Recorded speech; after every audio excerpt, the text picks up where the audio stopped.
Welcome to another episode of Procurement Mastermind. This is Omid Gamami, and I'm proud to have here with me Srividhya Vaidyanathan. She is the global supply chain lead at Shell Oil and brings some incredible experience and really one of the most interesting pre-interviews I think I've had. Sri, welcome to the show. Thank you, Omid, and it's an absolute privilege to be with a genuine procurement mastermind that I really admire and learn from. So, thank you for the opportunity to come on your podcast. Oh, it's my pleasure. And let's just jump into things. One of the things we spent a long time talking about was supply chain management. And it's always been my experience when I meet somebody who says, I'm doing supply chain management, or their business card says it, or their department title says it, they're rarely actually doing supply chain management. They're usually either doing logistics up one link of the chain, maybe two links of the chain, or they're just doing procurement. So what does supply chain management mean to you? Yeah, it's an interesting question. So, if you had asked me the same question a year ago, I would have said supply chain management is procurement and be done with it, because that is the world that I came from. I now have this absolutely incredible opportunity to be in a what quote unquote genuine supply chain department, and I'm really able to see end to end of the supply chain, which is all the way from demand planning, then it goes into supply planning. So if you have a certain demand, how does it actually then get produced at your supply network? Then how does it then get distributed? And procurement is right in the middle in terms of the what they would call the source part of the supply chain. So it's actually plan, make, source, deliver, Yeah. which encompasses the entire supply chain process. So yeah, it's interesting coming from a procurement world into a supply chain world to actually see how much there is to it. It's that end-to-end glass pipeline that we're Mhm. trying to establish. I think that's the true supply chain management. Mhm. Now, Mhm. uh, oftentimes, even if you look at the supply chain management models that companies are using, they're very often up the supply side. In other words, the companies that I see, if they're going beyond one link and they're going two supply chain links or maximum three supply chain links, which is rare, it's always up the supply side. Now, you've been doing work up the customer side, the demand side of the supply chain, and I was really fascinated by this. So, what prompted this? So fundamentally, a supply chain is in service of customers. Yeah. So I think that's point number one. You won't have a supply chain if you don't have customers to support. Yeah. So the genuine integration of truly understanding the customer sentiment and needs, and then finding the supply chain to actually delight the customers, as we would call it, is a true benefit, or the true reason, the ethra, as I call it, that a supply chain exists. So it's prompted by a genuine desire to be as close to the customer as possible, and start to understand what they're thinking about, what are their needs, etc. And then rethinking, well, if that's what they want, then how do we then put the best possible and competitive and resilient supply chain to support that customer offer? So that's what prompted us to be as close to the customer as possible. Yeah. It makes a lot of sense. And if you look, procurement generally focuses so much on the internal business unit as the customer. And from an indirect materials perspective, that may make sense. But from a direct materials perspective, if you're able to engage up the customer side of the supply chain, I imagine that you would be able to really align to clean up the demand data, be much more connected to the demand data, being able to drive standardization perhaps with the demand, being able to drive efficiencies and cost efficiencies, design efficiency strategies. There's all sorts of things that can happen when you step outside of your company and move up the demand side, collaborating from a supply chain perspective with the customer. So what are some of the benefits that you've seen in doing that? Yeah, so I mean, you already listed a lot of them when you introduced this, but I'm going to talk about a few that where I think we don't really that's not well understood. So one of the most important benefits that you would have from this sort of an approach is clearly innovation, because a lot of the times a certain product design is conceived because, oh, I think this is what the customer need is. If you really bring the supply chain along and say, well, you wanted this in your product design, but do you really understand all the inefficiencies that this is going to cause in the supply chain? You could have a much better product maybe if you did things a slightly different way. So it genuinely needs to innovation. Yes. The second benefit is clearly sustainability, because now if you really want more sustainable products coming into the market, I don't care which industry you are, then you need to fundamentally think through what does it take to actually bring that product to the customer, right? What Yeah. supply chains are involved? How are you going to produce this? And if companies collaborated in terms of in terms of just rethinking things fundamentally from ground up, then you would have a lot more sustainable customer offers, and I think customers in general would appreciate that. That's the second thing. Cutting out waste, because a lot of time, like you said, things are lost in translation, right? It's the Chinese whispers thing, right? So, oh, I think this is what they want, and then it's the, oh, I think this is what they want, gets magnified through the chain, and what you end up with is maybe not exactly what they wanted. So Yes. by bringing multi-level collaboration across, then I think you can really start to sense the genuine customer needs and help to fulfill that. So it's not easy at the same time, but if there is this type of a rethink, then I think it's going to be, yeah, cost savings, better customer offers, more efficiency, better sustainability, frankly more innovation. So yeah, the benefits are literally endless. Yeah. It really is. And there's typically this wall between the customer side externally and procurement and supply chain management. And we're relegated to this role where we're doing what they asked us to do instead of being a trusted advisor and saying, as you said, hey, this is introducing these costs. Are you aware? Or these risks? If we standardize these components, are you sure you need this? Here's what this is costing you, or here's the lead time this creates, or here's the quality consequences, here's what the cost of maintenance. All these things are great discussions, and it's so good to see you having those. So I'm going to shift gears a little bit, and Mhm. not only was I so interested by the fact that you're doing the customer side supply chain management, I was delighted, fascinated. I can't think of enough descriptive words Mhm. to hear about what you were doing with global supply chain intelligence programs and procurement intelligence programs. And as I look at it, sales organizations who sit on the opposite side of the table, Mhm. negotiating with us, they're better resourced than us. They better have better systems than us. They have better data than us. They have more budget than us. They spend up to 20% of their time in training, whereas we spend up to 2% of our time in training. It's David versus Goliath. It's amazing that we're competitive at all. It really is. And were it not for the fact that procurement had the money that the sales organizations needed so bad, there would be such an imbalance in negotiations, we would never make it out alive. Now, you've gone on a quest to change this imbalance, and you've done some things. You've created this supply chain intelligence organization. Tell us about this. I can't wait for the listeners to hear about this. Yeah, it's what I would call, I don't know what to describe it. You might call it luck, genuine luck. Um, the reason I was brought into that job was basically to offshore this organization. I mean, to be absolutely honest, we had a group of people, and there was the sense that, hey, this is a cost center, and we just need to find a better way to do it. And then when I started looking at that organization, it's like, oh my God, we've hired some of the best and brightest from the top management schools, and in India, and to some extent elsewhere.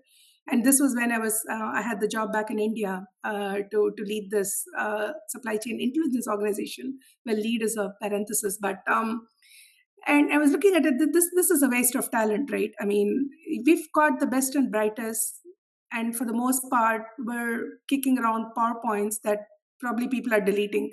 That's not what intelligence is.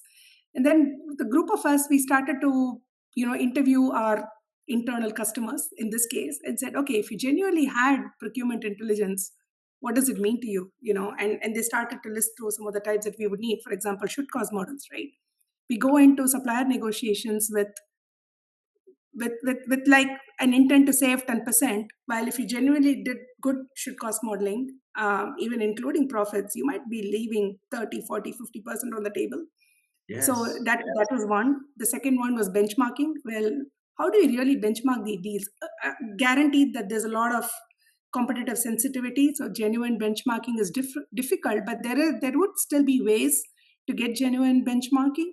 And the third thing is just intelligence, right? So what's happening in our world, and to give you a scale of what you're dealing with, at any given period, the procurement spend at that point, it's come down a bit now because of procurement, because of divestitures and things like that. But it's well north of $30 billion. That's amongst many different categories, like at least 50 that are like what you would call genuinely large categories. And to Yes. service this, you need proper intelligence for like category strategies, what's happening in the market, what are the competitors doing, and things like that. And you can't do that by sharing reports across. You need to really look into that and see what's happening. So we had like, so when we talked to that, we had like these three major, what I would call niches that nobody in the company is really doing effectively. And then the thing is, if you wanted to do this for the amount of spend that you had, then the organization we have is not enough. A small group of people is not going to cut it. So uh, then started to put through some business cases. We had some really good examples where, on the odd occasion when should cost modeling was done properly, we had savings, and we started to project that out, and people started to get interested, and they said, well, if you can develop this in a low cost way, then there's potentially money available. And that's when we had the idea to build this procurement intelligence organization in Bangalore. And I started to slowly set up that organization. So we set it in terms of the categories that we would serve. So you'd really have deep water and all those categories, that project type categories in one, logistics in another. So some logical grouping. And then we had the foresight at that point to also set up like a new energies intelligence organization, because we were just getting into solar and hydrogen and all these other areas, and really started to focus that if you wanted to survive, then you need to be a niche organization that's doing niche things. So we Yeah. zeroed in on these three things that we would do, and nothing else. Yeah. So that started to build some credibility, and we had some really good wins. So there was the sole source negotiation in Brazil for a highly specialized component for our deepwater business, and we had some really good engineers that we had recruited in this intelligence team, put together a cost model that was really, you'd call cradle to grave. And with that in our pocket, I think we saved tens of millions of dollars just on that one cost model. And we started to then make this impact. And then along the way, we had a brainwave that we should be a bit of an internal consulting organization. So then we started to make this pitch to different assets and said, look, if you let us come in, then we'll come and we'll do an assessment of your procurement costs, and we'll use the tools that we have, which is should cost modeling, benchmarking, and intelligence, to pinpoint areas where you can save genuine savings. Initially, no one was interested, but then we had this group in Brunei that said, "Oh, we're really hurting in these areas. Could you come in? And we're happy to sponsor you." Because as a cost center, you need to find somebody who'll write a check for you, right? I mean, that's how it Yes. works. So we had really good success in Brunei, and then one thing led to another. We started working with Qatar, Nigeria, many of the assets that really lacked this piece, and organizationally it was great. So because when I took over this organization, we were dead last in terms of employee engagement. I think it was like Mhm. 44 or something. People were like, "Yeah, this bunch of people that don't deliver." When I left that, I'm really proud to say that we had the highest employment engagement across the procurement organization. So I think we ended up with a score of something like 98, like engagement across the wazoo. And the need for that is we had smart people doing smart work that was appreciated, and that really led to bottom line dollars. So yeah, so that was my story of creating this procurement intelligence organization. It was fun. I think I would say it was one of the best jobs that I've had. Yeah. It's interesting you talk about smart people doing smart work that was appreciated, because I've seen a lot of operations groups in procurement where they become separated from the business. They start to measure their results in terms of activity and documents and processes that they publish and specifications. but they're disconnected from the business. They're not improving and enabling the business. They're just focused on output. And that's where that disconnect happens. So how did you, obviously this was a success. You were able to justify it early on. How did you make this organization grow? How did you measure ROI? And then, I'd love to see this become a model for the rest of our profession. So how did you Yeah, do that? so we had like two measures of ROI. So one is um, a global program where you could actually say that what percentage of your spend is most competitive as measured by external benchmarks or should cost models. I think Hmm. a genuine fact-based assessment of how we did. Yeah, I know some people may not like their favorite deal being called non-competitive, but we somehow managed to get that alignment that this would be a KPI that we would track, and I think it had that KPI actually gave you a measure for the fact that you are enabling business success. Because if you have a Yes. competitive supply chain, then you are enabling business competitiveness. The Yes. second KPI was dollar savings agreed that was signed off by finance that you could actually take out. Yeah, so this is not like paper dollars, and this is not savings like, oh, I negotiated and I thought it would be X and now I'm at Y. And no, but this was genuine savings, that Yes. cold hard cash as they call it, right? that's As a that's consequence of your intervention, right? as the consequences of our intervention. And we were very clear that we wouldn't count anything that the business leaders hadn't um, and the business leaders and their finance leadership had not signed off on, yeah, as something that they could get after and that they would incorporate in their business plans and get those dollars out. Because sometimes procurement savings is like, I've seen this third party savings measure, which is kind of like such an internal KPI that people are like, oh, that's paper savings and things like that. So we really wanted to avoid that. So we said it's got to be cold hard cash um, that's signed off by both the business and their Yeah. finance leadership that they could take out. So we were very simple that those were the two. We didn't count how many reports we produced, how many should cost models we did, how much benchmarking we did. That was all internal things. We did have, Yeah. yeah, we didn't want to measure any of that because that meant nothing. Yeah. That's exactly, I think, the secret sauce is measuring the outcome instead of the process. And the mistake Mhm. operation organizations make in procurement that I see is they measure the process, the quantity of process, and the output instead of the outcome. And so, okay, this is a fantastic stuff. And you did something else too. In the supplier relationship management space, you drove some strategies there for the organization, and they were so successful that you won an industry award for that. So tell us what you did with supplier relationship management. Yeah, that was again another interesting job. So I had just relocated back to the US at that point, and one of the things that the procurement leadership was working on was how do we genuinely manage our supplier base better, right? So we had, depending on how you counted, north of 20K suppliers. Uh, and we had some segmentation, but it was mostly contract segmentation. And we all know that contract segmentation does not equal supplier segmentation. Right. So there were some questions asked on if you genuinely manage this better, then what would be the savings or what would be the value? I hate to use the word savings. It'd be what's the value to the organization? Um, and honestly, the first instinct was to fall back to the old habits and start segmenting by things like spend, etc., which are, don't get me wrong, they're important, but they're not truly a measure of, is this a supplier that we should build relationships with. Give you an example, right? We have airline suppliers. We spend a lot of money with them. If you did just by spend, then they would be in a different segmentation. But we all know that given the nature of our industry, you could change an airline, and your business wouldn't suffer as a result of that. So there had to be some different rethink. I take that as a stark example. No offense to any of the categories, but there has to be a rethink on who's genuinely strategic and who's not. So one of the first things that I started to introduce was different criteria for a segmentation, and that was a result of a lot of thought work on what's important to a strategy and how would we look at a supplier base in terms of supporting the strategy.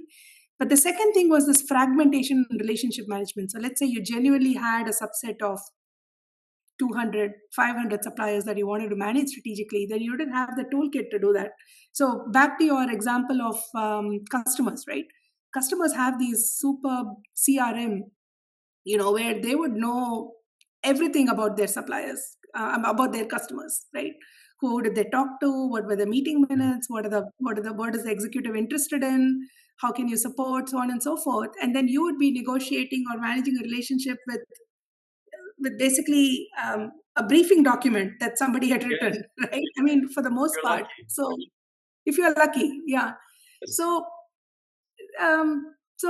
the first thing I realized is you need a digital SRM system, a digital relationship management system. And then I started looking around in the market for those systems, and I was frankly not satisfied. And I thought, why not take a leaf out of the customer organization and introduce Salesforce for procurement? And it was Mm. genuinely not an idea at that time. I mean, people were like, well, Salesforce is on CRM. And I had to do a lot of explaining to them to tell them, well, we're kind of sort of doing the same thing, right? I mean, you are managing your supplier, which means you want to know everything about them. You want to know who you've spoken to in the supplier organization. What are they interested in?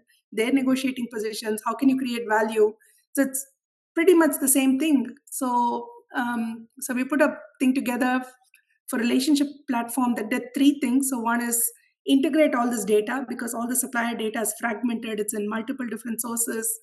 Safety data somewhere, quality data somewhere. God forbid, if you get your spend data correct, portions of it may be sitting in some other system. So it's, Yes. I think, put a business case together for a genuine integrated data platform, then add to that internal collaboration, exactly like how the key account managements of a customer teams would do that.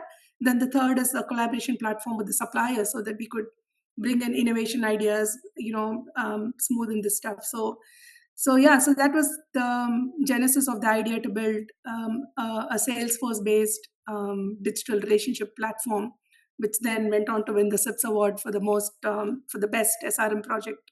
Yeah. Wow, that's incredible. And I should say that I've always had a particular bias or opinion, and I've been not so quiet about it, and it's ruffled some feathers in the industry. I've always felt that SRM was a mischaracterization or a misnomer, or perhaps it was incorrectly prioritized. I always felt like supplier performance management, SPM, which our industry, our profession doesn't really talk about, should be the overarching strategy, because at the end of the day, what you want is performance. And what our institute has found in working with all sorts of clients across the Fortune 100 and Fortune 500 is because the procurement processes are geared towards the acquisition of goods and services instead of performance results, i.e., there's not a good supplier performance management system in place, which starts from the time the demand is generated. Mm-hmm. As a consequence of that, procurement professionals, regardless of their role, regardless of their seniority or title, are spending 70 to 90% of every day in unplanned activities. And to me, that's why I try and put so much focus on the overarching goal is supplier performance management, and supplier relationship management is a subset of that. Now, you had some differing thoughts on that, so I wanted to hear that and get it out for our listeners. I wouldn't say it's differing thought. This is how I would put it, right? So, performance management is, I would say, table stakes, right? You can't have relationship management if the supplier is not performing. Yes. So I 100% agree that supplier performance management is critical. And I absolutely share your experience that because of all this fragmentation, I think I have some research that I did about the amount of time that's being spent in just chasing data to genuinely understand supplier performance. I mean, Yes. you have these BPR packs, and I have to tell you honestly, I think perhaps 10% of them are good and 90% are bad. Yeah. That's my honest. I've shared this, and it's ruffled feathers as well. So I'm not a stranger to that, to be honest. Yes. Um, so you have, well, first of all, I think people generally don't understand what's contract management and what's supplier management. So it starts from there, right? So to me, Yeah. contract management does not equal supplier management.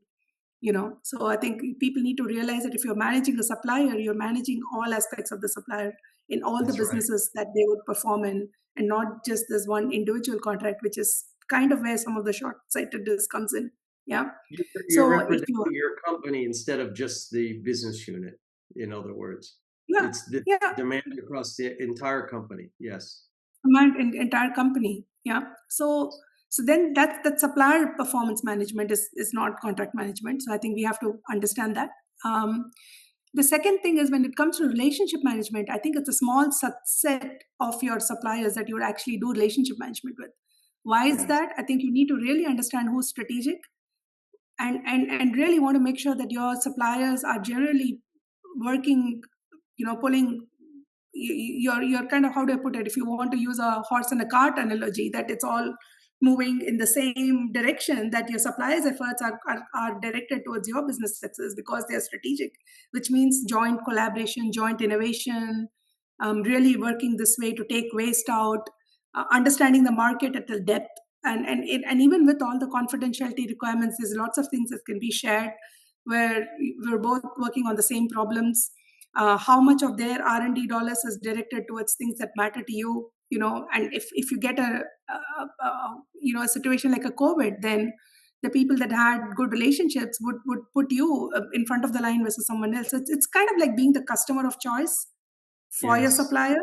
So that Yeah. means that you have to manage that relationship. So to me, performance management is the base, is the base that gives you then the opportunity to then take a subset of those to into a genuine relationship management type thing, because that requires time and resources, right? You need executive resources, you need potentially supplier managers, in some cases dedicated, even depending on the size of the supplier.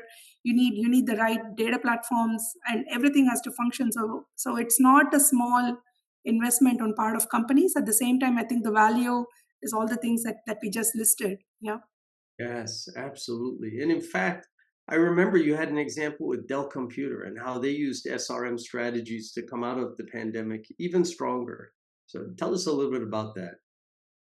Yeah, and this is something that I read a lot of interviews during the pandemic time to understand. I mean, there was a genuine semiconductor shortage, and Dell Computer was mentioned in many journals about the fact that they genuinely had relationships with their semiconductor suppliers. So therefore, exactly the same allocation situation, when there's a shortage and you have five people that all want your product, then who would you prioritize? So it kept coming on. So that's even an example outside of our industry, where I think things happened because you had genuine relationships with the suppliers. In our industry as well, I mean, it's the same, right? I mean, you have so many disruptions that's Yes. happening across. So relationships do matter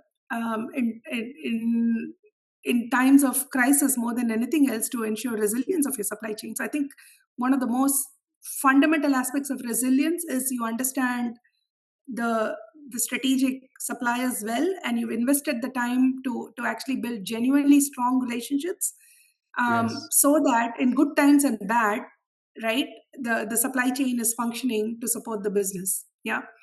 Yeah, it's easy to not look at it when times are good, and throw relationship under the bus, and then guess what, when when we get trouble times, then it's going to be a different story. So yeah. Yeah. I have endless examples of suppliers who took full advantage of their bargaining power positions during the pandemic. So I completely agree with you.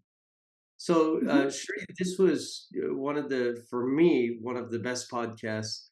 uh, that I've been a part of. And this insight was so incredible. The things you're doing are so game changing.